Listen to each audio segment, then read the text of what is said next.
Hey guys, Dr. Ben here, holding up my book, Blood Sugar Doesn't Lie. You can grab this on Amazon. We're going to put a link down below. But anyways, why am I holding that book up? Because this is one of my favorite topics to discuss. I haven't talked about this lately as a detailed, in-depth video. So hang with me here. A lot of information to get through. Why blood sugar is so important, and having it as consistent as feasibly possible. So love having you guys on. Pop down below where you're watching from. Love seeing you guys all over the country, all over the world, and tell me if you're tracking your blood sugar. I've got patients watching these videos. You guys are all doing it, and I've got a lot of people out there that have jumped on and are doing this as well. And they're doing a finger prick, or they're doing different ways to monitor and track your blood sugar. This is hey Amir, Thailand. This is the most important thing. I'm gonna put this out there. Hey, Janet in Virginia, this is the most important thing we could do to our society to change the health status. I always say that if everybody could stabilize their blood sugar as consistently as possible. Hey, Lucy in South Africa there. If everybody could stabilize their blood sugar in a close and narrow range as much as possible, we could reverse or prevent upwards of 90% of chronic health conditions. We're talking Alzheimer's and cardiovascular disease and autoimmune conditions and all types of different things. Kathy, kind of obsessed with my monitor. Yeah, tell us what you're seeing there, Kathy. Tell us what things you have discovered, because this is so cool. We've been doing this for years with patients. Started out finger pricking everybody that came in, and this is something that you can do at home. $50 kit. You can grab one. Brittany will put one of our favorites on Amazon. Put a link there for you guys. And it's something, Avalon in Trinidad and Tobago. Awesome. I think that's the first time that we've had anybody from down in the islands there. So here we go. Blood sugar monitoring, something we've been doing for years with patients. Over the last year, we switched over to a continuous glucose monitor. Continuous glucose monitor. You put the patch on the arm. Dr. Walden, he's going to be putting one on in the next few days. We'll go live when he does that, and you guys can see what that process looks like. That is prescription only, so only patients that we work with can get those. But the finger prick blood sugar monitoring, we have been able to have people reverse their diabetes, lose 100 pounds, all types of different things just by stabilizing that blood sugar. Pop down any questions you guys have in regards to blood sugar. Pop down what you've been doing for yourselves, and even if that's just cutting back on sugar. I always say one of the easiest things that you can do is don't drink calories. So get rid of any calories, whether that's soda, whether that's tea, anything like that. Kathy, popcorn makes my blood sugar go way high. Fasting helps a lot. Besides, the reading after popcorn is between 86 and 128. Trying hard to get that upper number lower. Absolutely, Kathy. So popcorn, corn in general, can be very bad for blood sugar. Think about it. They turn corn into high fructose corn syrup. So it has a very high amount of sugar. Yes, awesome. Well, thanks. Glad you're doing well there, Avalon, and really making some good changes. So corn can spike it up. That's the cool part about this, and why in my book I called it Blood Sugar Doesn't Lie. Why did I say blood sugar doesn't lie? Because what you're going to learn when you're monitoring your glucose and you're tracking your blood sugar, you are going to learn so many different things. Some people, quinoa is horrible, oatmeal is horrible, bananas, fruit, grains. Other people can have those things. So that's the beautiful part about this. So let's get into what blood sugar swings do. So let's talk about highs. High blood sugar is going to be a major problem. Obviously, we know diabetes, all those things, but what is actually happening? Every time you eat food and that glucose goes up, the body needs to do something with it. One, it can put it into cells to be used as energy. So it can go to your brain, it can go to different parts of the body and be used as energy. From there, once those are filled up, we go to the liver. And so then we put it in the liver for immediate usage. So if you are going through this all day long process of running around and hunting, gathering, shopping, working, whatever it is, and your blood sugar starts going down low, the liver will kick that glucose out. It's storing it and it will kick it out. And so that's number two. And this is one of the big reasons why we see such an effect from blood sugar swings on cholesterol and triglycerides and even fatty liver. I posted this morning a link about some of the top markers that you're probably not running in blood work. GGT is one of those absolutely crucial things that you need to be looking in every blood panel that you get run. If you're not, you got to request that. You got to get that GGT run. That's going to tell us about fatty liver. So number three, so number one, cells, number two, liver, number three, it's going to go to fat cells. And so this is why eating carbs, eating glucose, eating grains, those things can make us fat. Remember back in the 80s and 90s, it was all the rave of the low fat, no fat craze. And there was the, tell me some of those brands out there. I can picture them in the grocery store. But they were all the low fat brands, but they were crackers.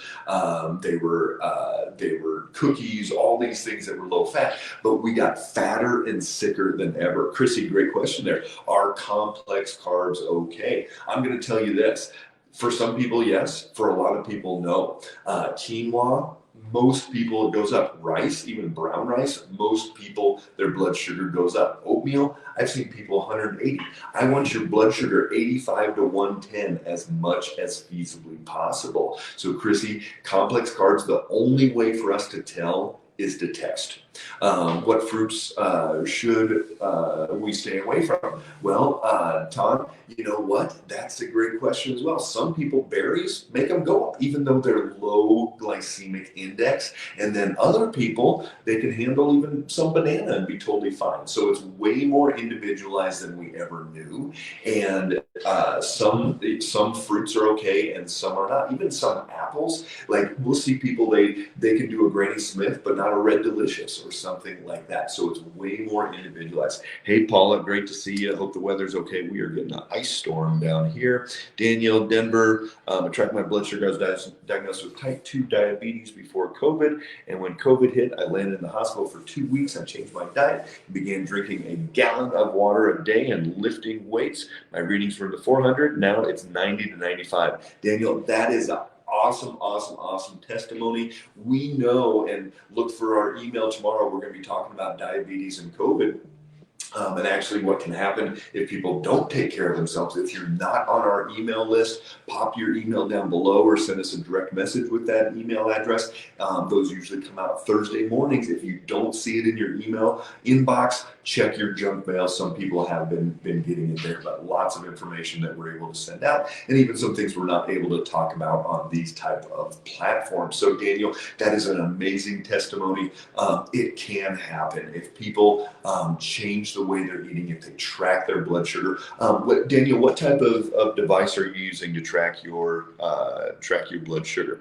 So Ton is 88 low for glucose, 85 to 110 is good. But remember, if you're testing your blood work and all they do is just do a fasting glucose, we don't know where your blood sugar is. Anybody that's been tracking for a while, it could be going up and down 40 points from there. When one starts tracking glucoses from Sandy, when are the best times to take readings? If you're doing a finger prick, I like about 45 to 60 minutes after that meal. So this is going to be the time we give that blood sugar a chance to rise. Probably isn't coming down yet. Is it perfect? No. Some people, I'll have patients, they'll hit 190 and back to 110 in an hour, but this is going to be a good general reading. It's not quite like the continuous glucose monitor where you can just see it the whole rise and the whole drop, but if you're finger pricking 65 or 45 to 60 minutes afterwards, and then maybe 3 or 4 hours after a meal to see if it's starting to crash down. So great question there, Sandy. Will intermittent fasting affect blood sugar, Lucy? Yes, so some people, intermittent fasting will affect blood sugar, and usually it'll bring it down a little bit. But remember, if you have adrenal fatigue, if your adrenals are depleted, intermittent fasting is not going to be recommended for you, especially early on. Your adrenals are already depleted, and that is going to get that. Deanne, look in the link up above. Deanne asked, how can we get the book? Blood Sugar Doesn't Lie. And look, there's a link up above for Amazon that Brittany put in there as well. Is there a certain blood sugar monitor you suggest or don't suggest? From Ohio, great to see you. We very low carb. I get 15 to 20 carbs per day. You know what, Lisa? That may be not necessary, and it actually may not be beneficial for your body to get that few of carbohydrates. That's the great part about doing blood sugar monitoring. Brittany has a link as well on there for Amazon's monitor that we like in there. And so you might be able to get away like Dr. Perlmutter, he wrote Brain Brain. He says that 60 to 80 is a great number. Well, some people that's too many. Other people, they do well in that range. But 15 to 20 is pretty darn low. My concern would be that you may actually be dropping and going too low as well. Let me get through. Okay, good. And now, okay, here we go. So high blood sugar, when that goes up, it goes cells into the liver and then into fat cells. This is why stabilizing your blood sugar is such an effective tool at losing body fat. If your body doesn't have extra glucose coming in, it doesn't need to do anything, and it doesn't need to store it like that. So it's also going to cause insulin to spike up when that blood sugar goes up too high. Insulin kicks out, pulls glucose out of the bloodstream, and insulin is great. If you don't have insulin, you're type 1 diabetic and you got to be on a pump and all that. But if you have a high insulin, that is very inflammatory. It's going to cause this rise in a lot of different cells in the body. It's actually going to cause the body to stimulate to store more fat. It's going to do a lot of damaging things. It's even going to drive inflammation to the point where it can stimulate autoimmunity. And every time your blood sugar spikes up too high, you're going to get a autoimmune stimulation going on in the body. So the highs are really, really bad, causes inflammation. A lot of times when people bring that blood sugar down, their joints are less inflamed, cardiovascular inflammation down, lots of different things. So let me see, we got a couple other questions here. Dairy, Deanne, odds are if you ate some whole fat, cream on the top, plain yogurt, it's probably not going to spike your blood sugar and you're probably not going to crash. But if you're eating a little cup of 40 grams of sugar Yoplait, absolutely that will go up. Ton in Texas, great to see you. Avalon, I've got to stay away from bananas, mangoes, papaya. Yep, a lot of those kind of tropical fruits, really, really high in sugar. Most people cannot eat those, especially in the dehydrated form. So if you're eating a lot of dried fruits, things like that, you definitely need to stay away there. Kathy, that's something I learned. One of the guys in my office is a diabetic, and it amazes me what affects his versus mine. They can be vastly different. We'll have spouses that can eat two totally different diets, and some can eat some rice, the other person can't. Some can eat fruit, the other one can't. So it's very, very individualized. Leslie, any recommendations for a reasonably priced continuous glucose monitor? Again, look in the comments here. We have a link in there as well, and they're $40-50. It's not bad. Franklin, I know this is not nutrition related, but interesting. I've noticed over the years that people who smoke or chew like to do so after eating. It appears that absorption of nicotine occurs while blood sugar and insulin rise. That's interesting. I haven't seen that. It makes sense that your body's going to open up that bloodstream, and we're going to want to absorb as much nutrients as we can. That linked me to a blood sugar monitor. So Deanne, there's two links that she put up. One's a blood sugar monitor. The other one is to my book. So Brittany, can you respond to Deanne specifically there? Give her that one. Okay, this is Pamela. I recovered from COVID, mainly had GI symptoms, became dehydrated, and had to go to ER. It's important to keep the gut health good. My sugar has been borderline 97 since I had the COVID. It was 112 in hospital blood work. Yes. So here's the deal. Look for, Pamela, look for our email tomorrow, and we are going to go over in depth why that blood sugar is being affected post-COVID. So high blood sugar is bad. Inflammation stimulates autoimmune, gain weight, all these different things. Low blood sugar has just as many problems as well. So many people out there are just thinking about blood sugar is high, but you need to be thinking about low blood sugar as well. I always say the number one stressor to the adrenal glands is actually those blood sugar swings, but especially the dips. So anytime your blood sugar goes low, you are stressing out your adrenal glands. So even patients that come in like, I'm a pretty relaxed person, but if their blood sugar is swinging all over the place, especially going low, you're going to have more problems with inflammation as well, but also the adrenal glands.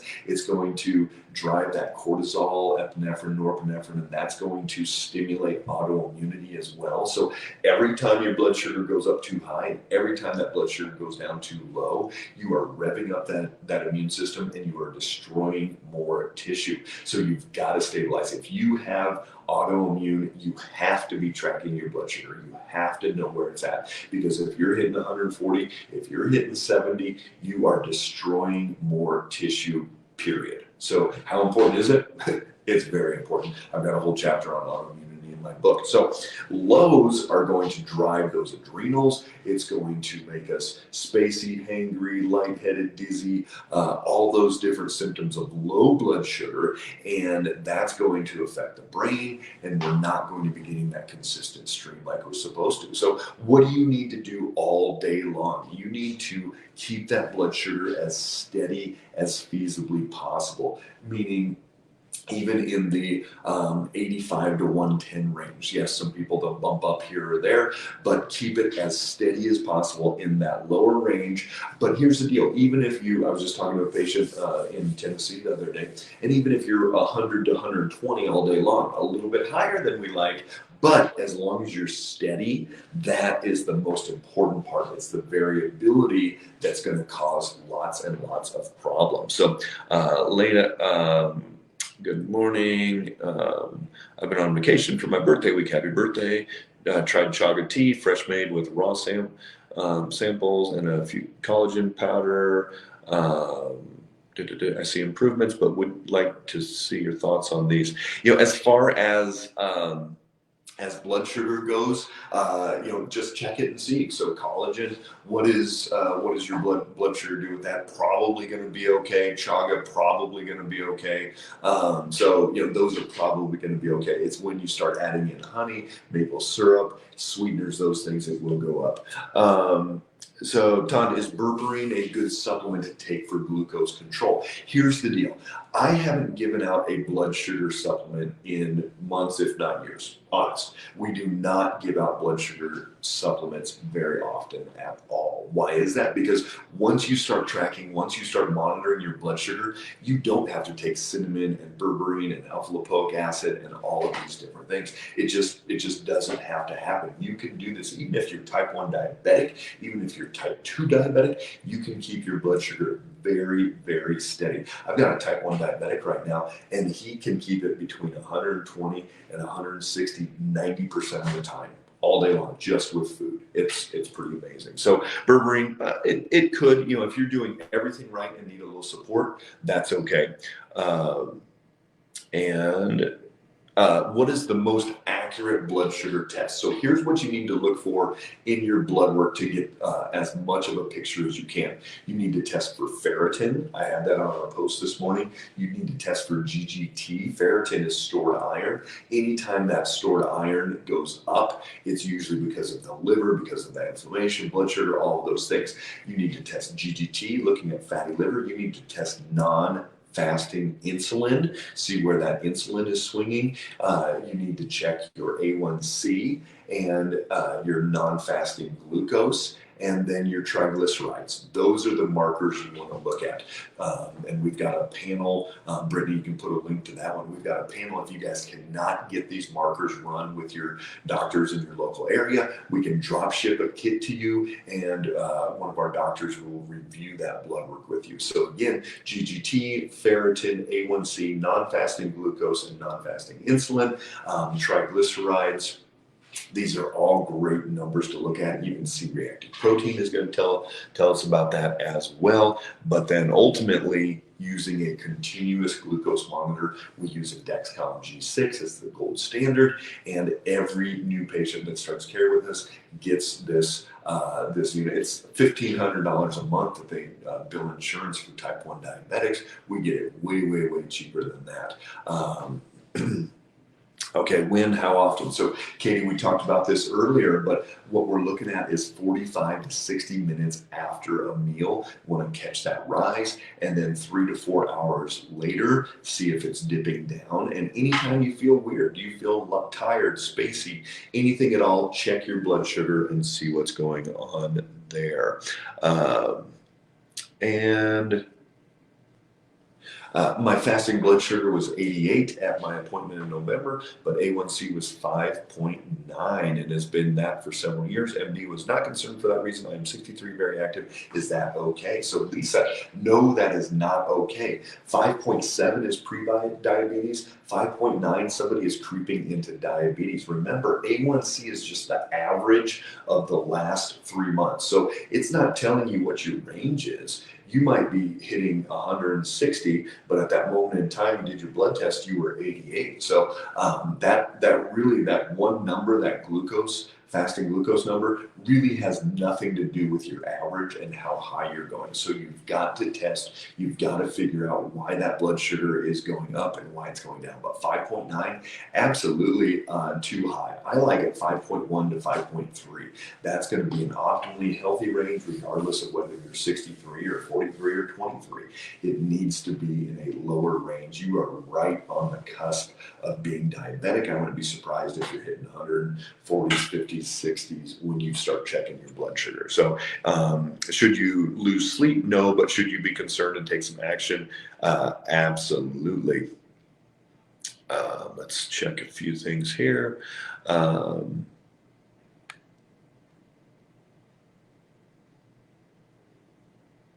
right, Daniel. True Metrics air glucose meter to track my levels. Yeah, there's a lot of different ones out there. Thanks, Daniel. Again, Daniel's story, he reversed his diabetes, lost a lot of weight, had a bad run-in with COVID. Joyce, we did put those tests down below. So if you can get those run with your PCP, that's great. If you can't, let us know and we can help you guys get those run no matter where you are, even all around the world. Monica, I've been monitoring my blood sugar for a few days and my blood sugar hasn't gone below 100. So Monica, absolutely, that is too high. We want your blood sugar 80s to 90s most of the time. So if it's not going under 100, you probably have a little bit of insulin resistance. And if you're just not pulling that glucose out of the bloodstream. So it will take time, but the more steady you get it, even if you're 100 to 110 all day long, I would rather that than going to 100 to 140. So you've got to give it time. It will start coming down, but ultimately get that blood sugar as steady as possible. But hey, first step is learning, and that's really what it's all about, is how can you track and monitor. And once you have data, just like this one here, this is a Oura ring, and my wife got that for me for Christmas. And so it tracks sleep, tracks heart rate variability, readiness score, a lot of different things. So if we have data, then we can do things. Just like we talked all along about COVID and all these things, we've got to have accurate data. Lisa, getting that monitor, awesome. Franklin, for a lot of body chemistry, it appears there is a ceiling and floor level range for optimal performance and keeping blood sugar, liver enzymes, neurotransmitters, vitamin levels, etc. within that range. The body does well. Yep, absolutely. And so it's not about oh my gosh, it's, you're going this high or that low, but it's really about where it's optimal for you and keeping things as steady as possible. Because when blood sugar goes up, when it goes down, it really stresses out the body. We get a lot of red alerts and flags going off and sirens and all kinds of things, and that stresses the body a whole lot. Joyce, is there a better choice than metformin for blood sugar control as far as meds? Yeah, here's the deal, Joyce. Metformin is not a very good medication as far as side effects. I've seen so many people come back with side effects from metformin and say, oh my gosh, I'm never taking that thing again. So I would not recommend metformin. About the only time that would be is if somebody's like full blown, they're not going to make changes, they're not going to do anything different with their diet, then maybe go down that path of metformin. But yes, there is a better choice, and it is monitoring your blood sugar. We have people that have gone from 6s, 7s, 8s on their A1Cs down into the 5s, reverse diabetes, type 2 diabetes, even in 6 to 8 weeks, get off of insulin, all types of different things. Type 1 diabetics can actually even stabilize their blood sugar in a very, very good range. We've got people type 1 diabetics down to 5.7, 5.8, 5.9, staying 120 to 160 all the time. The only time they go over 200 is if they are eating something that they know they're not going to do well with. So, absolutely, there are much better options out there as far as medications go. I don't, that's a whole nother story, but I wouldn't recommend thinking about any medication as the solution to blood sugar control. There's no such thing. What's going to control it is what you're putting in your mouth, how often, doing all those different things. So, would anemia affect blood sugar? Not necessarily, but if you've got anemia and your blood sugar's off, you're in a bad state, because the brain needs consistent stream of oxygen and glucose. And if your blood sugar is jacked and if you're anemic, you're not getting oxygen or glucose to the brain. So you're having some major issues there. So absolutely, you've got to get that anemia figured out too. What are the, Wendy, I'm assuming bad effects, not good effects? I've been prescribed it for cancer. So here's the deal, Wendy. Cancer feeds on sugar. So whoever prescribed that is probably looking at, hey, let's get your blood sugar as low as possible, get it as stabilized as possible. But here's the deal. Start changing what you're putting in your mouth. There's lots of research now showing that cancer is a metabolic disease. It is not a genetic, that's not the cause of cancer, it's metabolic. So get your blood sugar as steady as possible. You don't need metformin to do that. People do not need, I'm not telling you to get off metformin, that's what you got to talk to your prescribing physician, but people do not need metformin. Metformin does not stabilize the blood sugar. What you're putting in your mouth stabilizes the blood sugar. Way more effective than any drug, any supplement, any herb, anything else out there. So yes, get your blood sugar lower, get it stabilized, but I would say if you're having to take metformin to do that, you're still not eating the way you need to be eating. Do you have a plan that you recommend to get off meds? This is from Joyce. So we work with patients all the time. My goal is to get people taking as little as needed to get the desired result, whether that's medication, supplement, herb, whatever it is. Take the least amount you need to get the desired result. If somebody needs vitamin D and they have their sauna like we talked about last week, and they're getting their far infrared and it's bringing their vitamin D up, and then they only need 2,000 a day of vitamin D instead of 10,000, that's great. Let's take as little as possible. But same thing here as well, is that yes, we do have a plan. That plan is looking in depth at your blood work, looking at those markers and seeing which systems are out of balance, and then just starting with that checklist and going, okay, through liver, through gut, through the insulin resistance, through the bad bacteria, the microbiome, all these different things, and we just go step by step through that process. process. And that's how we get people to reverse their diabetes, to stabilize their type 1, all these different things. But yes, it has to be a plan and a process. It starts with glucose monitoring, and especially that continuous glucose monitor for anybody that works with us one-on-one. They get that, and they're able to look every 5 minutes. You see exactly where that blood sugar is. Continuous glucose monitoring is an absolute game changer, and we love being able to do that with people. So great question. All right, guys, I'm going to jump. If you've got questions, pop those down below. If you're watching this later, ask questions below as well. We monitor the page all the time and can give you feedback and answer any questions. Remember, look for that email tomorrow to come out, as well as if you do not have your email on our email list, pop that down below and we can get you on that and get you all the information that we possibly can. All right, guys, take care. Make it a great day.